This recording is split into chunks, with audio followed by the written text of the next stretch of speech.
Here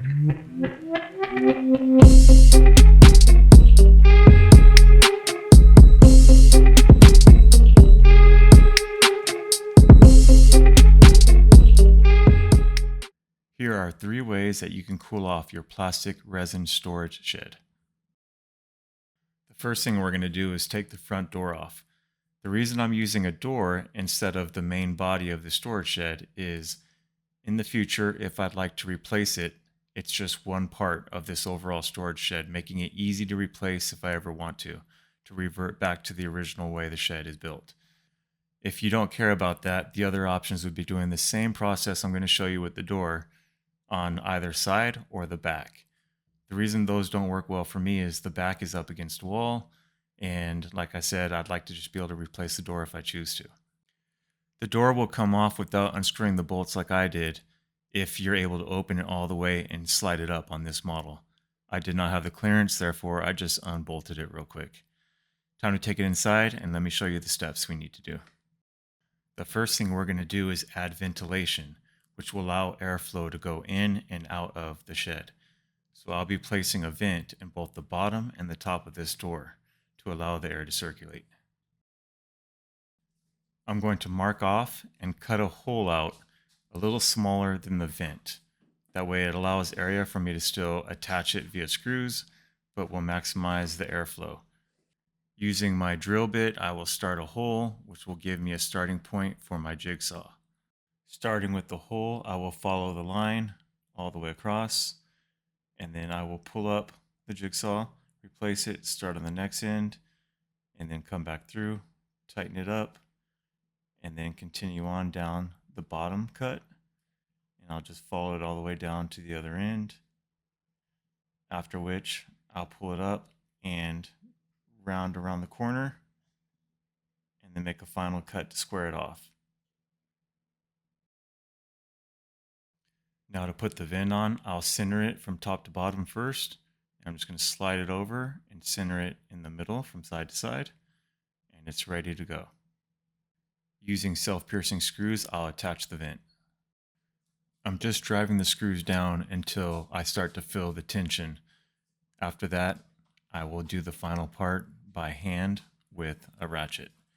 This is to make sure that the plastic is not ripped or blown through or tore out by using too much power with the drill. Now I'm going to do the same process over again to install a second vent at the other end. Keep in mind, if I didn't mention it earlier, that you want to orient the vent so the slats are facing downward. That way, if it's raining or anything like that, most of the water is deflected down. If you wanted to take an additional step and apply caulking around the outside edge of the vent, that would do more as far as waterproofing. But in this scenario, for what I'm doing, all I really need to do is make sure that the vents aren't oriented upward to where water will just fall in. Other than that, I'm not too worried about it.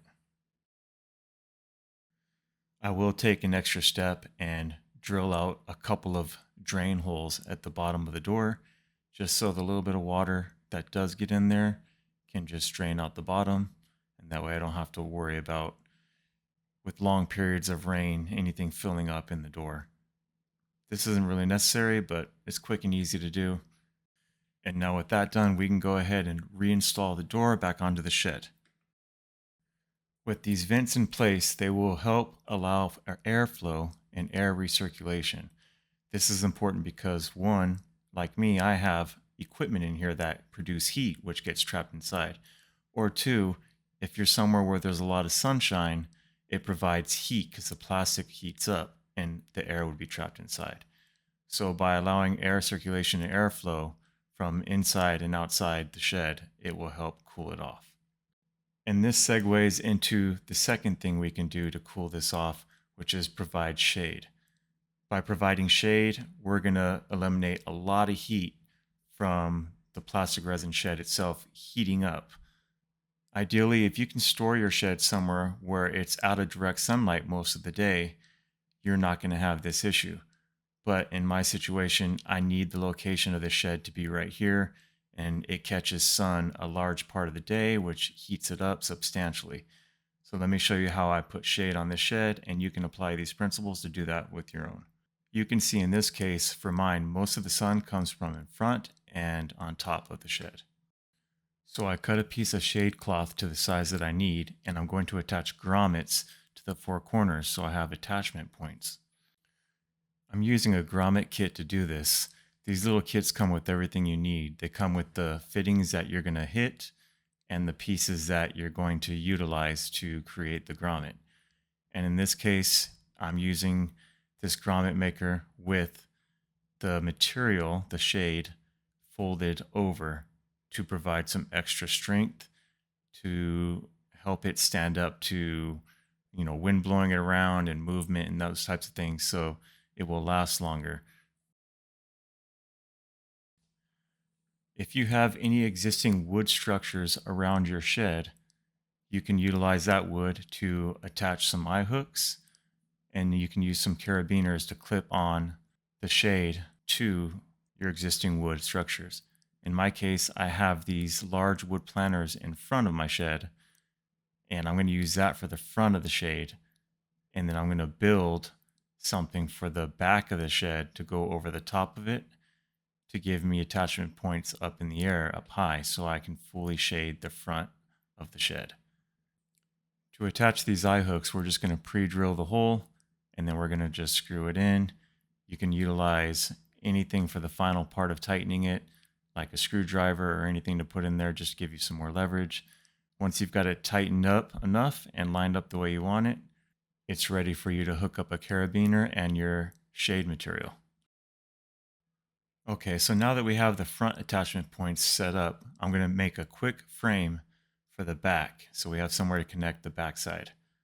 To do this, I'm going to utilize some 2x4s and some pocket holes. It's just a real quick and efficient way of building this frame. When it's all done, if you want it to look nicer, you can obviously choose nicer wood or clean up the wood some. You could paint it for a nice finish. But behind the shed, it's blocked off by a lot of the house. It's not really going to be seen, and I just wanted it to be quick and easy and show you a way of doing it. So I've measured and cut my board to the length that I need, and I'm now doing the pocket holes. With the pocket holes drilled, I'm going to lay out all my boards, and I'm going to go ahead and fasten them all together so it's ready to be set up upright behind my shed. You can see by the way I made this frame that both cross beams will sit behind the shed for plenty of support, allowing it just to lean up against it between the wall and the shed itself. Now with the frame in place, I'll measure out how high I need to install my eye hooks, get them installed the same way I showed you earlier, and then it's ready to connect.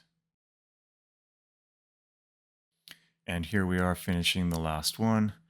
I'm going to go ahead and connect this last corner, and then you'll get an idea of how this provides shade and prevents that direct sunlight, which gets these plastic resin sheds very hot. And so by providing this shade and protecting it from the sun, it is another step in keeping this shed cool. By installing the vents for air circulation and providing shade to prevent that direct sunlight, which heats up the plastic, your shed should already be much cooler. There is an additional step we can take to cool it even more though. So if you do have access to power via inside your shed or running it to the shed, you can install a small fan to circulate the air inside. What this fan will do is it will push the air inside out and pull air in from the bottom vent. So the goal is to put fresh air in the shed and expel the hot air that's already in there. So the way we're doing that is you can see that the air is being pulled in from the bottom vent.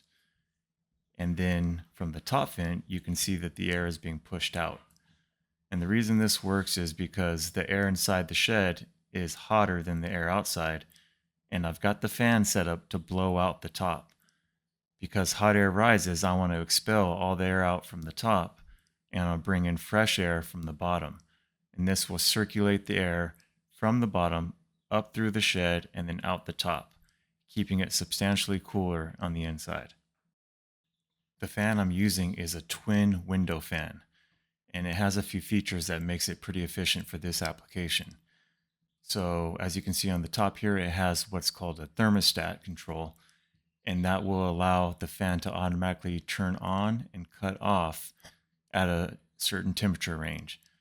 Therefore, it doesn't run all the time like at night or when it's nice and cool, but it will turn on its own and run automatically when it starts getting too warm inside the shed. These other two knobs control the speed of each fan individually. And lastly, this middle switch allows you to set both to blow air out, to pull air in, or in exchange, one going each direction. To mount this fan is very simple. I just attached a board running across the top. I measured out what height it needed to be, along with attaching some eye hooks, as you can see here, underneath it. And then I just hang using the slats of the fan, because the fan's not very heavy at all. I just hang it up, and that way it can be taken off whenever I want and be put back on anytime I want. As I said earlier in the video, you need to have a way to provide power to the fan. And the way that it works for me is this is my solar shed. I do have other videos on this shed, and let me know in the comments if you want to see some more details and some more videos on how I made this shed or useful ways to use this shed. But that's how I'm providing power. You can do anything you want to get power to it. You can just simply run an extension cord, but that's about it for this one. So the equipment in here provides heat, and then the hot summer days definitely made this very hot. But using these three main techniques that I just went over in this video, this shed has now stayed substantially cooler and hasn't gotten to a point where it's hot enough that's going to affect any of my equipment, or more importantly, the batteries in this case. So I hope you guys found this video helpful and informative. As always, thanks for watching. If you enjoyed the content, please take a minute to like and subscribe to my channel. It really does help me out. I do appreciate it. And I'll see you guys in a future video.